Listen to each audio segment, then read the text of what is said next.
Apocalipse seja talvez um dos mais catastróficos. Nós estamos em pleno centro do furacão, desgraças, angústias, aflições, cataclismas, tragédias que o Senhor Deus permite que se abatam sobre a humanidade. Terminamos o nosso encontro sábado passado com a primeira trombeta que foi tocada, que foi soada. O primeiro anjo toca, estamos no versículo 7, e saraiva e fogo misturados com sangue são lançados na terra, e as consequências se fazem perceber ainda no mesmo versículo. Queima-se uma terça parte da terra, uma terça parte das árvores e toda erva verde. Começamos o nosso encontro continuando essa série de tragédias, versículo 8. As 7 trombetas, repito, elas estão na linha das 7 taças, das 7 cartas, dos 7 anjos, das 7 igrejas. A última trombeta vai trazer o fim do mundo, o fim dos tempos, o fim da história da humanidade. Nesse sentido, antes de explicarmos o versículo 8 e seguintes, vamos dar uma olhada onde estão as 7 trombetas, quando elas são tocadas. No capítulo 8, versículo 7, toca-se a primeira trombeta, cravem os olhos. No versículo 8, toca-se a segunda trombeta, vem mais desgraça. Depois a terceira trombeta aparece no versículo 10, também desgraças. Depois a quarta trombeta está no versículo 12, mais desgraças. A quinta trombeta será tocada no início do capítulo 9, versículo 1, vejam, o quinto anjo toca a quinta trombeta, mais desgraças. O sexto anjo vai tocar a sexta trombeta no versículo 13 do capítulo 9, mais desgraças. E depois vamos ter um longo interstício. Pulem para o capítulo 11, versículo 15. O sétimo anjo vai tocar a última trombeta. E reparem no título desta parte, que é o final do capítulo 11. É o fim. Aquilo que São Paulo, na 1 Coríntios, capítulo 15, diz com todas as letras: a seguir será o fim. O fim da história da humanidade, o fim do mundo, o fim dos tempos. O mundo chegará ao fim, a história da humanidade chegará ao seu termo. Aí, quando isso acontecer, o Senhor virá em glória e surgirão novo céu e nova terra. Muito bem, voltemos então para o capítulo 8, versículo 8, começamos o encontro de hoje. O segundo anjo tocou. Caiu então no mar como que grande montanha, ardendo em fogo, e transformou-se em sangue, uma terça parte do mar. O segundo anjo. Já sabemos, falamos no encontro passado, os anjos que assistem diante de Deus. Esses anjos não são nomeados, são os anjos da face, são os anjos da presença, muito conhecidos, muito citados na Apocalíptica. Esses anjos são citados no versículo 6, vale a pena olhar, 7 anjos que tinham 7 trombetas, preparam-se para tocar. Esses anjos ainda aparecem no versículo 2, já falamos, já citamos, já comentamos, 7 anjos que assistem diante de Deus. Muito bem. Cada um com uma trombeta, o toque de cada trombeta vai trazer desgraças específicas. Tratemos da segunda desgraça. É o anúncio da desgraça para o mar, no qual se precipita uma montanha incandescente. Dom José, na minha criatividade, isso me faz lembrar uma erupção vulcânica, ou talvez alguma coisa dentro do mar que vai eclodir. Seria algo do centro da Terra que explodiria, provocando esse fenômeno aqui descrito de forma tão fantástica. Eu repito aquilo que disse no finalzinho do encontro passado. Há determinados versículos que não encontram ressonância no Antigo Testamento.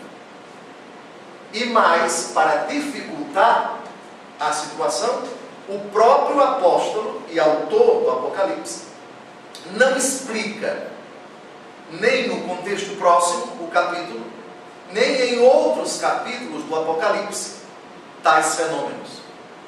Portanto, por uma questão de honestidade e contexto, nós temos que ser fiéis a ele, ao texto, e dizer basta. Aqui nem nos é lícito dar uma interpretação alegórica, espiritual, nem também é proibido dizer que está excluída a possibilidade de um fato real. Quando se trata de simbologia, repito, já estamos no capítulo 8º, a Bíblia, que é muito extensa, São João, profundo conhecedor da Escritura, cita textos que, quando vamos buscá-los no Antigo Testamento, lemos esse texto no Antigo Testamento, a gente encontra um critério de interpretação. Já vimos isto, desculpem a expressão, ad náusea, mas exaustivamente. Muitos textos citados por São João são citações do Antigo Testamento. Aqui no capítulo 8º, nós encontramos uma sobriedade tremenda. Não há textos parecidos, semelhantes no Antigo Testamento. Portanto, fidelidade ao texto não é ferir a Escritura, ferir os versículos contidos no capítulo 8º. Não se fere nenhum versículo do capítulo 8º quem admite a possibilidade de um fato real, ipsis literis, que vai acontecer nesses tempos. Porque se enveredarmos por uma interpretação alegórica, simbólica, sem respaldo nas palavras de nosso Senhor, sem respaldo em outros versículos do Apocalipse e sem respaldo no Antigo Testamento, seria violar o texto. Em outras palavras, o texto é sóbrio, não há semelhanças em outra parte da Bíblia, nem nas palavras de Jesus. Tudo leva a crer, tudo aponta, tudo indica para um cumprimento literal do que nós acabamos de ouvir. Apocalipse capítulo 8, versículo 9. Morreu uma terça parte das criaturas que estavam no mar, e pereceu uma terça parte dos navios. Não é pela ação do calor, nem pela força mecânica que os animais parecem sucumbir, mas pela transformação da água em sangue causada pela massa de fogo. O naufrágio dos navios se deve à elevação do mar. A única coisa importante não é o acontecimento da natureza, mas o sinal em que Deus o transforma. Os fatos que acontecem na natureza, eles são importantes. Mas o que Deus está querendo dizer com esses fatos, a leitura que nós devemos fazer desses acontecimentos climáticos, está chegando o fim. O Senhor está próximo. Sua vinda é iminente. Preparemos-nos. Aliás, se nós lançarmos um olhar no capítulo escatológico de nosso Senhor Jesus Cristo, ele fala exatamente, ele cita as desgraças que vão acontecer, os cataclismos, os fenômenos sismológicos também, até coisas terríveis que vão acontecer nos céus e também na terra, Mas o mais importante é o coroamento que ele faz. Como ele termina o discurso. Vale a pena darmos uma olhada. Mateus, vamos a partir do versículo 7, Mateus 24. Jesus cita literalmente os acontecimentos. Jesus elenca todas as desgraças.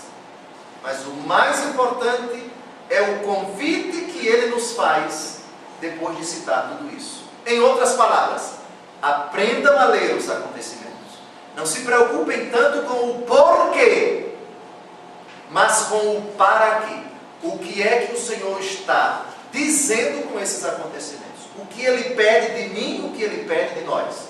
Vamos ler Mateus 24, 7 em diante. Levantar-se-ão nação contra nação, reino contra reino, e haverá fome, peste e grandes desgraças em diversos lugares. Tudo isto será apenas o início das dores. Então sereis entregues aos tormentos, matar-vos-ão, e sereis por minha causa objeto de ódio para todas as nações. Muitos sucumbirão, trair-se-ão mutuamente, e mutuamente se odiarão. Levantar-se-ão muitos falsos profetas, e seduzirão a muitos. E ante o progresso crescente da iniquidade, a caridade de muitos se esfriará.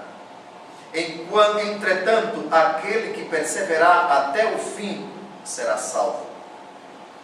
Este evangelho do reino será pregado pelo mundo inteiro para servir de testemunho a todas as nações, e então chegará o fim. Quando virdes estabelecida no lugar santo a abominação da desolação que foi predita pelo profeta Daniel, o leitor entenda bem, então os habitantes da Judeia fujam para as montanhas. Aquele que está no terraço da casa não desça para tomar o que está em sua casa. Aquele que está no campo não volte para buscar suas vestimentas. Ai das mulheres que estiverem grávidas ou amamentarem naqueles dias. Rogai para que vossa fuga não seja no inverno nem em dia de sábado, porque então a tribulação será tão grande como nunca vista, desde o começo do mundo até o presente, nem jamais será. Se aqueles dias não fossem abreviados, criatura alguma escaparia. Mas por causa dos escolhidos, aqueles dias serão abreviados.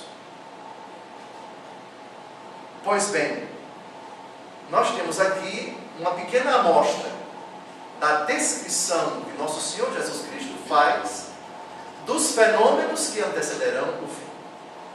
Jesus é extremamente fiel aos fatos que sucederão. Sucederão assim. Mais detalhes não nos foi dado saber da parte de nosso Senhor Jesus Cristo. Quem perseverar até o fim será salvo. Levantai a vossa cabeça, é a vossa salvação, a vossa libertação que se aproxima, diz nosso Senhor nesse mesmo contexto. Então, os fenômenos vão acontecer, vários já estão acontecendo, estamos vivendo os últimos tempos. O que Jesus pede de nós não é ir atrás das causas, mas da finalidade. O que Ele espera que nós façamos, ou que nós deixemos de fazer. Preparar o nosso coração para a chegada do Senhor, que vem para cobrar de cada um de nós os seus atos, as suas obras. Isso é a única coisa que vamos apresentar ao Senhor quando deixarmos esta vida. Se nesse contexto de desgraça, se o nosso passamento vai ser inserido nesses acontecimentos, não sabemos. A advertência do Senhor é para que estejamos preparados desde já, porque Ele virá, e virá para cobrar, e virá para exigir de cada um de nós, para tributar, para recompensar ou para punir, se for o caso, cada um de acordo com as suas obras. Essa é a fé da igreja, essas são afirmações recorrentes no Novo Testamento. O próprio juízo final, no capítulo 25 de São Mateus, não deixa dúvidas. Ele vem com poder e glória, separará a humanidade em dois frontes e emitirá o seu julgamento definitivo. Versículo 10. O terceiro anjo tocou a trombeta. Caiu então do céu uma grande estrela, a arder como um facho. Caiu sobre a terça parte dos rios e sobre as fontes. Caiu do céu uma grande estrela. Um sinal de que Deus está por trás desse acontecimento. Agora, aqui, a respeito desse texto, é preciso citarmos o versículo 11, porque essa estrela é nomeada. Jesus é a estrela da manhã no Apocalipse. Já vimos isso. E esse texto vai aparecer de novo. Agora, uma outra estrela cai do céu. Quem se recorda da afirmação de nosso Senhor quando diz: eu vi Satanás cair do céu como um raio? Vamos citar esse texto. Absinto, versículo 11. O nome da estrela era Absinto. Assim, uma terça parte das águas transformou-se em absinto, e muitos homens morreram por ter bebido dessas águas envenenadas. Aqui temos que citar dois textos do Antigo Testamento e mais a palavra de nosso Senhor Jesus Cristo, e uma surpresa vai ser dada a conhecer a todos. O nome da estrela é Absinto. A consequência da bola de fogo que explode e espalha o seu conteúdo venenoso sobre um terço da água potável é o envenenamento das águas potáveis. Por isso, o nome da estrela é tirado do nome da planta absinto, que era tida na antiguidade como venenosa por causa do seu forte amargor. Vamos a Jeremias capítulo 9, versículo 14 e Amós 6, versículo 12. Eis porque disse o Senhor dos Exércitos, o Deus de Israel: vou alimentá-lo com absinto e lhe darei de beber água pestilenta. Então aqui a gente percebe que São João, conhecedor desse texto, na visão que ele teve, ele contemplou algo que vai acontecer no futuro, que já havia sido predito pelo profeta Jeremias. Trata-se de um oráculo que não é inteiramente novo. O que temos aqui, Apocalipse 8, versículo 11, já fora profetizado. Perguntem-me, por que, Dom José, essa desgraça? Há determinadas coisas que se encontram no coração de Deus, no seu desígnio eterno, cuja resposta, cuja razão escapa a nós, pobres mortais. Porque o Senhor vai lançando essas desgraças. Amós, capítulo 6, versículo 12.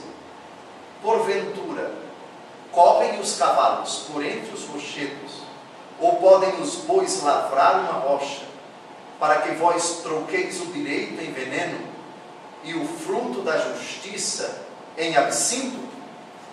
Se vocês repararem bem, juntem agora Amós com Jeremias, e nós vamos chegar a uma conclusão surpreendente. É a humanidade que está cavando a sua própria desgraça. Quem foi que trocou a justiça por absinto? Quem foi que subverteu os valores? Não foi Deus Todo-Poderoso. Em Gálatas capítulo 6, versículo 7, nós temos uma frase assustadora. De Deus não se zomba. O que o homem semeia, isso ele colherá. Reparem só, eu me assusto muito com essa frase. O homem subverte a ordem das coisas. O homem chega ao cúmulo de hostilizar o que vem de Deus e de aplaudir o que vem do diabo. Eu nem sei qual foi o resultado ontem ou antes de ontem no Congresso Nacional sobre o projeto não sei de quê, de gênero. De de gênero. Pois é, você pode mais, segundo esse projeto, não sei se já foi aprovado, então é preciso respeitar a identidade de gênero. Eu posso decidir, não estou satisfeito com o meu sexo, então vou mudar de sexo, e o governo vai financiar a operação para mudança de sexo, isso já acontece, depois eu vou no cartório, troco o meu nome, não é, de Maria por João, ou de José por Antônia, e assim por diante, todo mundo tem que respeitar, e assim por diante. Deus faz, Deus cria com um gênero específico, homem, mulher. O homem se rebela contra Deus e diz: eu não aceito isto. Eu não aceito isto. Porventura correm os cavalos por entre os rochedos? Ou podem os bois lavrar uma rocha? Para que vós troqueis o direito em veneno e o fruto da justiça em absinto. Nós estamos falando de direito e de justiça segundo as categorias humanas. Código de Direito Civil, Constituição Federal, nós estamos tratando. Isso aqui o critério é bíblico. O direito significa dar a Deus o que é de Deus, e ao homem, enquanto imagem e semelhança de Deus, aquilo que é do homem, porque Deus deu ao homem. O homem subvertendo a ordem das coisas. Falta muito pouco para acontecer o inimaginável. Porque tudo que jamais imaginaríamos acontecer na história da humanidade está acontecendo. O aplauso, o elogio, a apoteose do pecado, a indecência, o desrespeito a Deus, a hostilidade aos seus valores, aos seus princípios. Então reparem, juntando esses dois versículos, o absinto que vai envenenar parte da terra não é provocado por Deus no seu querer, mas no seu permitir. Repito exaustivamente a distinção entre querer e permitir. Gálatas 6, 7. Não vos enganeis, de Deus não se zomba. O que o homem semeia, isso mesmo colherá. E continua o versículo 8. Quem semeia na carne, da carne colherá a corrupção.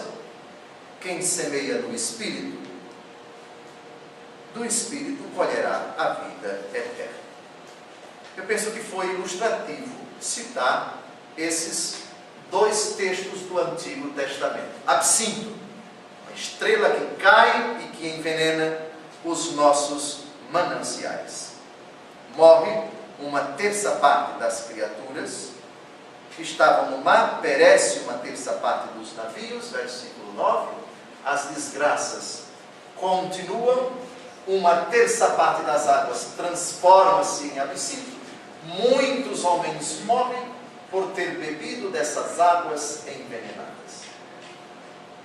Versículo 12, agora a quarta trombeta, o quarto anjo tocou.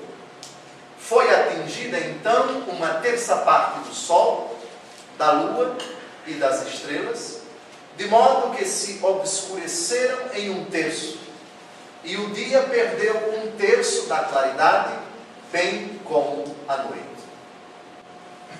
Palavras misteriosas, de novo, repito, na ótica de um astrônomo, isso é perfeitamente plausível. Falem com alguns deles e eles vão dizer: mas isso certamente vai acontecer. O Sol, estrela de quinta grandeza, nasceu um dia. E como todo astro vai envelhecer, como toda estrela, um dia vai desaparecer. A quantidade de gás carbônico, a combustão do Sol vai diminuir, isso vai demorar bastante tempo. E depois ele vai perder a sua intensidade de calor, o seu tamanho vai esfriar. E com isso, todos os planetas que giram ao redor do Sol, sem o Sol, não haverá vida. E tais planetas também vão desaparecer.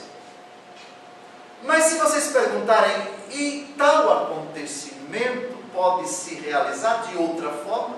Estamos tratando aqui de algo que deve ser entendido no sentido simbólico? É preciso respeitar o texto?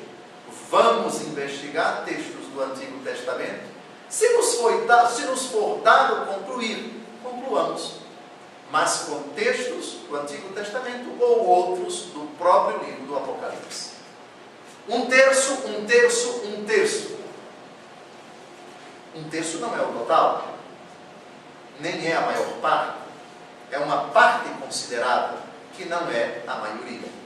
Maior limitação das possibilidades de vida na Terra. Ou seja, vai haver desgraças, as consequências serão tremendas, mas a maior parte do planeta vai escapar desta desgraça decorrente da trombeta quarta, que é tocada pelo quarto anjo. A nona praga do Egito é aqui levada ao exagero. Estes castigos de Deus são uma ameaça e prenúncio do julgamento, bem como apelo à conversão. Todas as desgraças anunciadas por Jesus, nos capítulos 24 e 25. Todas as desgraças anunciadas pelos capítulos 8 e 9 e seguintes, têm como finalidade chamar as pessoas à conversão. Não é tanto assustá-las. O susto, psicologicamente, faz bem. Toda a pedagogia deve lançar mão desse dispositivo educativo. Lógico que não é um recurso que deve ser corriqueiro. Assustar, ameaçar, advertir, dar um saculejo, como diz na linguagem matuta, isso faz parte da sadia pedagogia. O próprio Jesus utiliza esse dispositivo pedagógico. Já lemos no capítulo 24. O susto faz bem. O susto faz bem.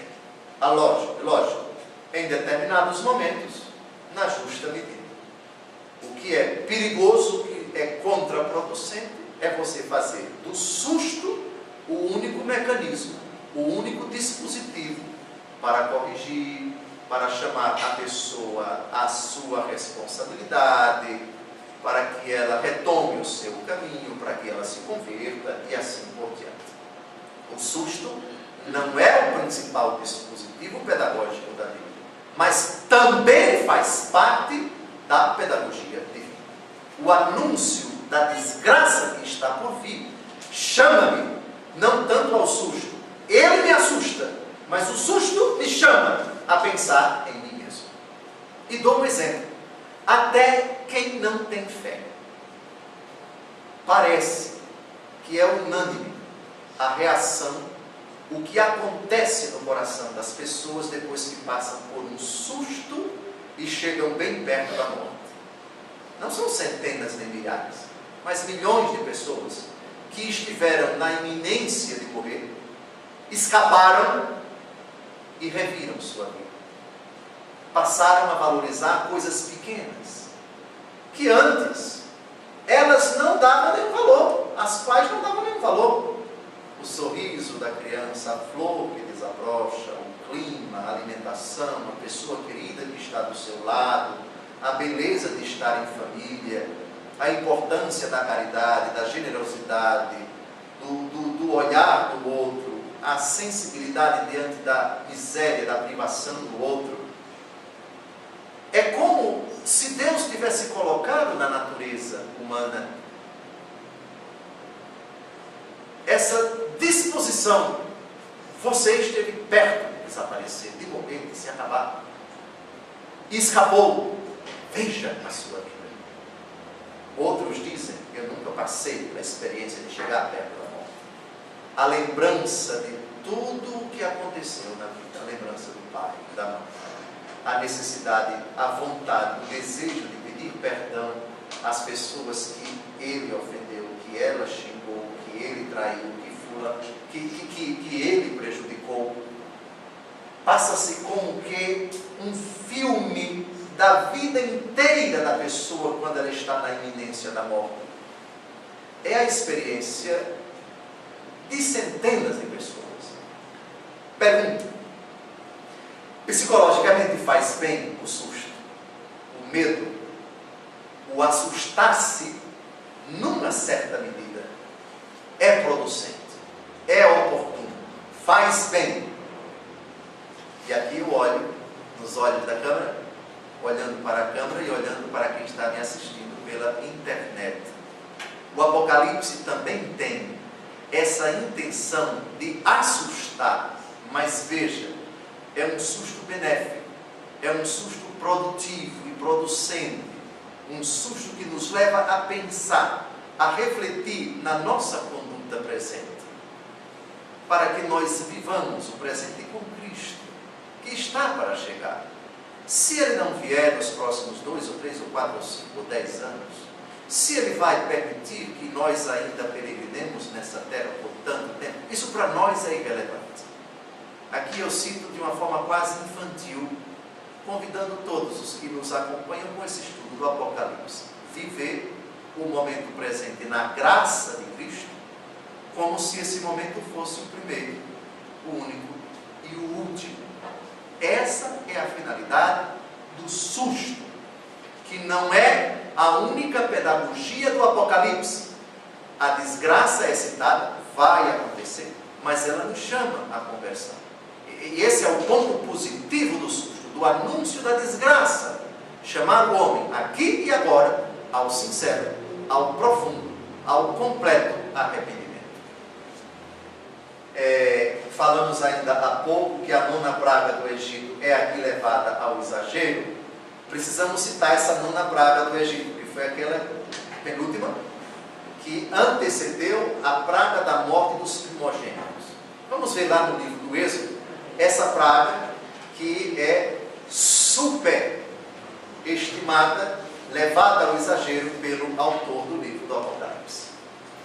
O Senhor disse a Moisés: estende a mão para o céu e que se formem sobre todo o Egito trevas tão espessas que se possam apalpar. Moisés estendeu a mão para o céu e durante 3 dias espessas trevas cobriram o Egito. Durante esses 3 dias não se via um ao outro e ninguém se levantou do lugar onde estava, ao passo que todos os israelitas tinham luz nos lugares onde habitavam. Pergunta: aqui o autor do Êxodo estaria se referindo a uma tempestade de areia que é muito comum nos países onde tem o deserto? Essas tempestades, nós sabemos, são fenômenos perfeitamente naturais. Acontecem esporadicamente, mas acontecem. E os grãos de areia do deserto, quando levantam, primeiro, eles tapam o sol, ninguém enxerga nada. E ninguém enxerga nada, seja para cima, seja para o lado, para frente, para trás, e assim por diante. Não sabemos, provavelmente sim. Mas vejam que essa praga é um fenômeno local. Estamos aqui no Egito, que é um país, diga-se de passagem, em sua grande maioria territorial, é deserto. Não é o maior deserto, tem outros desertos maiores. O deserto do Saara, também na África, o Egito fica na África, tem o Atacama e tantos outros, mas o Egito não tem o maior deserto do mundo. Mas, de qualquer maneira, há violentas e duradouras e castigadoras tempestades no deserto do Egito, como em tantos outros, né? Você junta umidade relativa do ar baixa e ventos, muitos grãos de areia, né? Um deserto extenso demais, são os ingredientes para isso que nós acabamos de ouvir. Mas no Apocalipse nós temos 1/3 da terra afetado com esse fenômeno. Mateus 24, 29. Palavras do próprio Jesus, por favor, palavras de Jesus. Logo após estes dias de tribulação, o sol escurecerá, a lua não terá claridade, cairão do céu as estrelas e as potências do céu serão abaladas. O sol escurecerá, a lua não terá claridade. Jesus aqui descreve de outra forma o fenômeno descrito por São João com a quarta trombeta. Versículo 13. Parece que é o último, e com ele nós terminamos o nosso encontro de hoje. A esta altura de minha visão, eu ouvi uma águia que voava por meio dos céus, clamando em alta voz: ai, ai, ai, dos habitantes da terra, por causa dos restantes sons das trombetas dos 3 anjos que ainda vão tocar. Curioso, uma águia falando. Uma águia falando. Evidentemente que estamos aqui diante de um símbolo. A águia já apareceu em capítulos anteriores.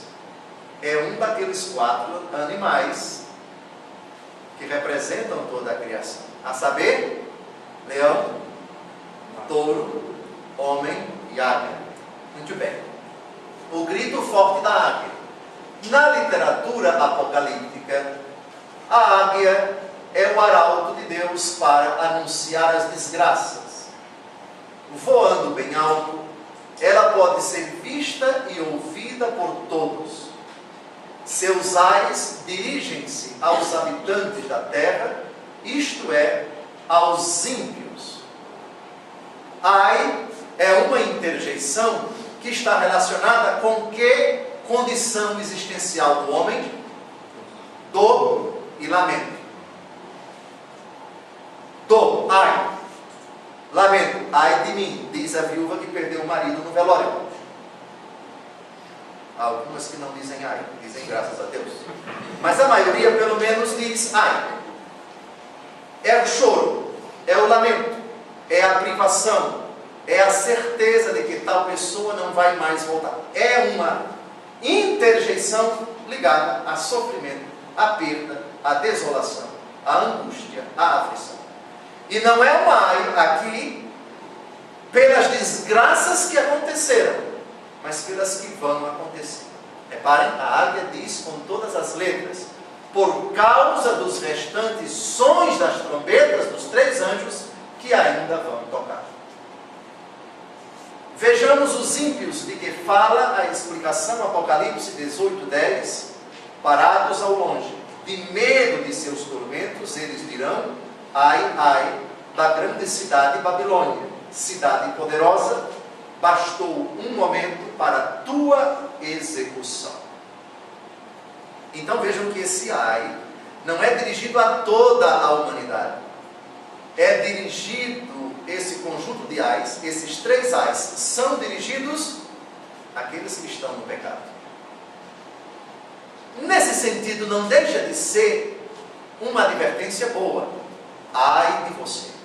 Quem pode dizer qual foi a vez que nosso Senhor Jesus Cristo usou essa expressão?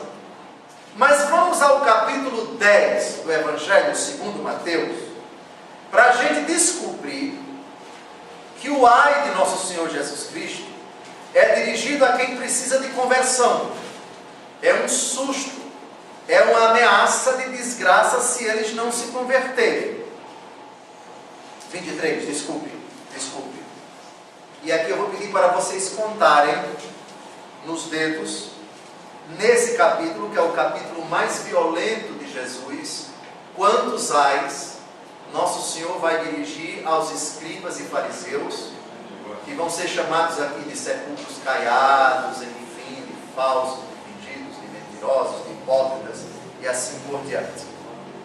5 segundos.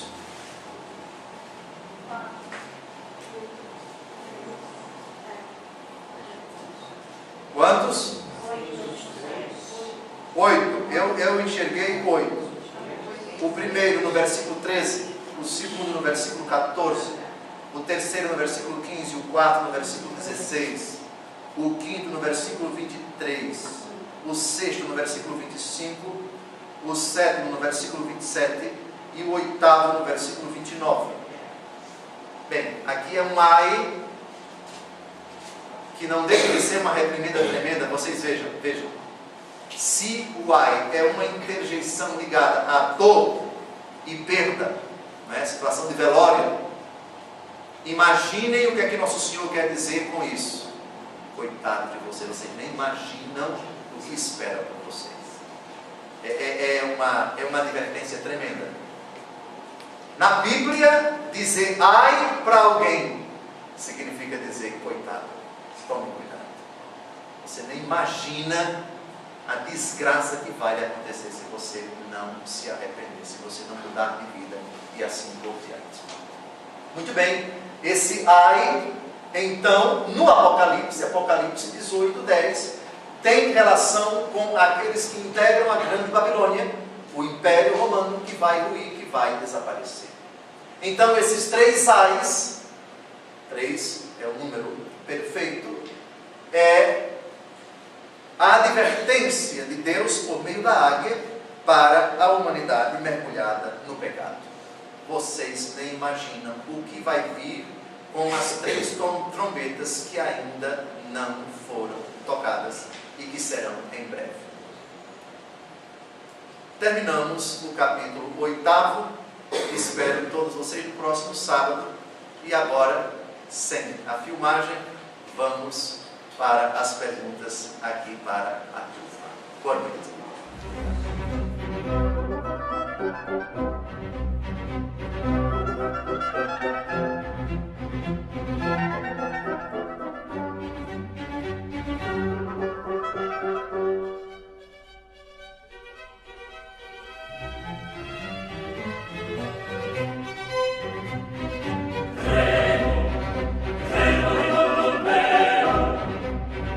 Amen.